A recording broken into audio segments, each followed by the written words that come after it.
نہ انسان کو اپنی پیدائش کے اوپر اختیار ہے، نہ موت کے اوپر اختیار ہے۔ چلو بہرحال مان لیتے ہیں کہ انسان کی جو تخلیق یا پیدائش ایک حادثہ ہے، ایکسیڈنٹ ہے، اتفاق ہے، اس کے پیچھے کوئی منصوبہ نہیں ہے، کوئی اسٹرانگ پلاننگ نہیں ہے، کوئی مضبوط ارادہ نہیں ہے، مان لیا۔ تو پھر یہ سارے کے سارے انسان ایک ہی کالم میں کیوں نہیں ڈل گئے؟ پھر یہ بھائی یہ مرد عورت کی تفریق کیوں؟ پھر مرد اور عورت الگ الگ کیوں پیدا ہوئے ہیں؟ پھر کالا اور گولا کیوں؟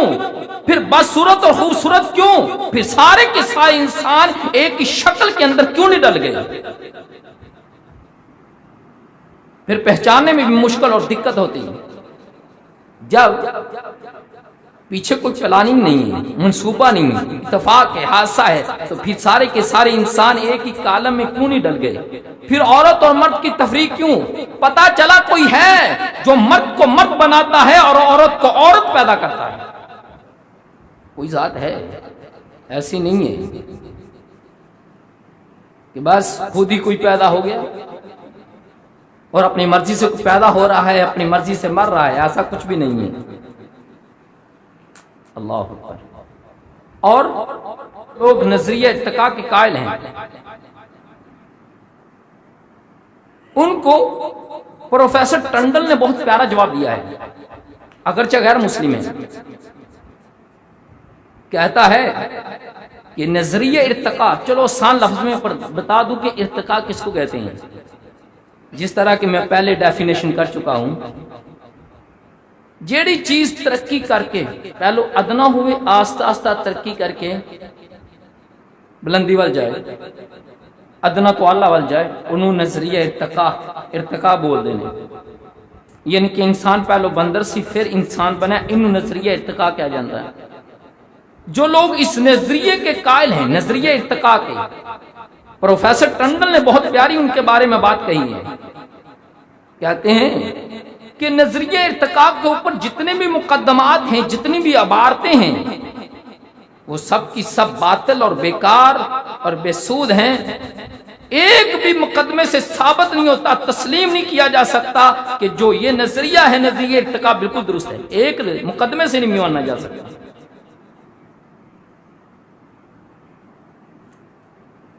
اور اللہ تعالیٰ نے بھی نظریہ ارتقاء کے رد میں اپنے قرآن میں ایک دلیل دی ہے، کیا پرفیکٹ دلیل ہے۔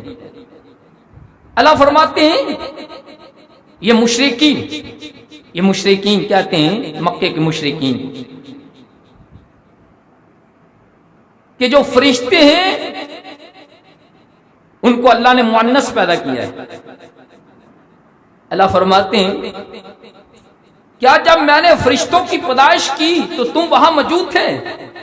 جب میں نے فرشتوں کو بنایا تم وہاں موجود تھے؟ تو سائنس پتہ کیا کہتی ہے؟ سائنس کہتی ہے سب سے پہلے مشاہدہ ہوتا ہے، مشاہدے کے بعد ایک نظریہ بنتا ہے، پھر ایکسپیریمنٹ ہوتا ہے، تجربہ، پھر جا کر کے جو چیز وجود میں آتی ہے اس کو سائنس تسلیم کرتی ہے۔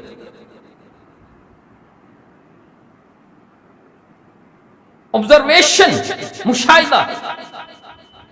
اللہ کہتا ہے کیا تم نے مشاہدہ کیا ہے؟ کیا تم وہاں موجود تھے جب میں نے فرشتوں کو بنایا، پیدا کیا؟ جواب نفی میں۔ تو یہی سوال ہم ڈارون سے کر سکتے ہیں۔ ڈارون جس نے اس نظریے کو پیدا کیا ہے اس کا نام ڈارون تھا۔ جو نظریہ ارتقاء، جس نے نظریہ ارتقاء کو وجود دیا اور جو اس نظریے کو پیدا کرنے والا تھا اس کا نام ڈارون تھا۔ ہم اس سے پوچھ سکتے ہیں کیا جب اللہ نے انسان کو پیدا کیا تو ڈارون تو وہاں موجود تھا؟ اب اس سے آگے بڑھتے ہیں۔ آدمی کو آدمی کیوں کہا جاتا ہے؟ یاد رکھیے، آدمی کو آدمی اس لیے کہا جاتا ہے کہ یہ حضرت آدم علیہ السلام کی اولاد ہیں۔ پھر انسان کو انسان کیوں کہا جاتا ہے؟ انسان کو انسان اس لیے کہا جاتا ہے کہ یہ انس سے نکلا ہے۔ انس، الف نون سین، انسیت، محبت، پیار، اللہ نے اس کی فطرت میں یہ چیز رکھ دی ہے کہ یہ اپنے حلقہ احباب میں چند لوگوں کو چاہتا ہے، ارد گرد کوئی مجلس ہو، کوئی قوم قبیلہ ہو، کوئی رشتہ دار ہو، کیونکہ انسیت محبت یہ چاہتا ہے۔